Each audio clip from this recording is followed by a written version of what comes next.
The reason I don't talk about diet much on this channel is because for most of you, knowing what to eat is not actually the problem. You just think it is. Let me explain. When circus elephants, for instance, are really tiny, they tie them to a very, very large stake in the ground with a very strong rope, and the elephant strives and strains and pulls to get this stake out of the ground and get free. But after a while, it can't, and it gives up. Then they can tie that elephant to a much smaller stake with a much lighter rope when the elephant is fully grown, which it could easily pull out of the ground with very minimal effort, but the elephant doesn't even try because it thinks it can't. This, for most of us, is the problem. It's something called learned helplessness. Because, especially nowadays, if you actually want the information on what to eat, yes, there's more complexity to some of it, but if you're just looking for a place to start, just go to ChatGPT, Grok, any of the AI systems, ask it something like, hey, can you please give me a list of foods that have a tendency to cause inflammation? Hey, can you please give me a list of foods that tend to be anti-inflammatory? Eat less of the first list, eat more of the second list. Go get an allergy or sensitivity test done, and boom, there you go. You know pretty much what to eat. But that's not actually the problem. Knowing, especially in today's society and culture, with all the information and the resources, and especially AI, you can know literally anything about anything in a matter of minutes. That is not actually the problem. The problem is if you have Crohn's or colitis, particularly, you've probably been told by multiple people, many of them medical professionals, that you just can't get over this, that this was caused by a random chance, it's genetic, it's something you're predisposed to, you're going to have it the rest of your life, there's nothing you can do about it, and you're just left to the whims of fate. Now, some of that may be true. You may just have gotten unlucky. It may partially be genetic, right? These things may actually be true, but it's not the whole story. But if you hear this enough times, your brain gets tricked into thinking, oh, I can't actually do anything about this, even though we all logically know that if we start behaving like healthy people do, we're going to at least feel somewhat better. Yeah, you may not be cured, maybe you won't get off medication, but if you start eating anti-inflammatory foods, you get proper sleep, you get around cool people, you have a job you actually like, you live somewhere you actually like, you exercise all the time, you have cool hobbies, you're going to start feeling at least a little bit better. And we all know this, but we don't do it because, well, the doctor told me there's nothing I can do.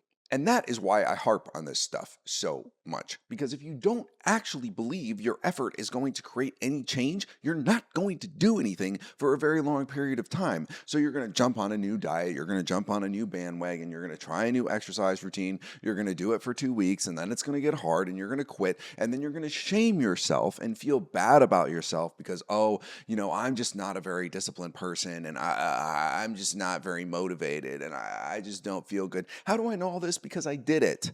I did it. And what changed for me was when I actually decoupled my brain from this learned helplessness state and realized, no, this diet, this exercise, this programming, getting better sleep, being around better people, maybe moving to a sunnier place, all of this stuff is going to actually have an impact. And yes, I can't control everything. Maybe some of it is genetic. Maybe I'll never get fully over it, but I'll get closer. Instead, we have tricked ourselves into thinking that our effort, our best effort, has no impact. And you see this in society at large right now, and everyone is just going along with it. Oh, all the guys suck. All the single guys suck. I just have given up on dating. All the single girls suck. I'm out. I'm done with dating. Oh, the rich people have all the money. The system is rigged against you. Whatever people say, these are all just forms of learned helplessness. And once you see it, you can't unsee it. Because for most of us, if we're honest, the point of giving up isn't when we tried everything, right? You didn't actually try everything. You went on a few dates. and they weren't very fun. They kind of backfired. They didn't go that well. It wasn't that great. The girl wasn't that interested in you. And so you say, all girls suck. You only tried like 3 times. I know there's someone watching this video that's going to leave a comment that's like, no, I've went on 100 dates. Okay, cool. Do 101. Like, is this something you actually want or not? And this is the question that came up for me was, what is the effort level I am willing to give in order to feel healthy and alive again? The answer was infinite. I will continue to try until I beat this thing. And if you get to that point in your brain, you will keep going. You will be motivated. You will be magically disciplined. Yes, there's going to be days where you fall off the bandwagon. Yes, you're going to fail and fumble and mess up and do all sorts of crap that you probably shouldn't be doing and then readjust and recorrect. That's just part of being human, but you're going to keep trying. And if you are looking for a partner or you're trying to make more money, the same principle applies. I am going to keep going at this, keep changing my approach, keep this vision in front of me of this partnership or this amount of money or this level of health that I actually want, and keep going for infinity. I am never going to stop trying until I achieve this thing. You're going to get it. It's almost a certainty. And the naysayers to this, frankly, have given up. Most of society has given up on being who they actually want to be and replaced it for a version that feels much more comfortable to them. And even though they don't like themselves, they continue living in this way because they would rather do that than face the fact that they're not actually giving 110% effort in their life and write it off to unluckiness or, oh, God has me here, or oh, I'm doing this for my kids, or whatever other nonsense excuse that we make up to not be our full selves.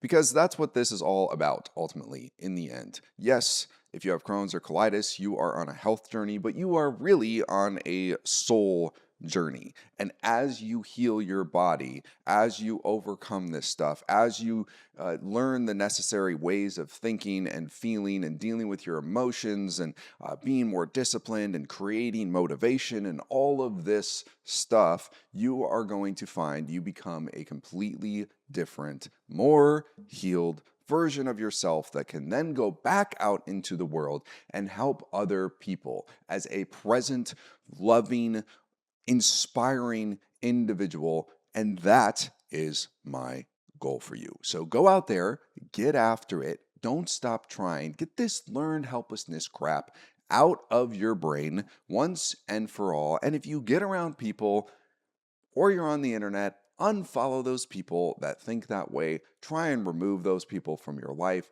Don't hang out with them as much. I believe in you. We'll see you next week.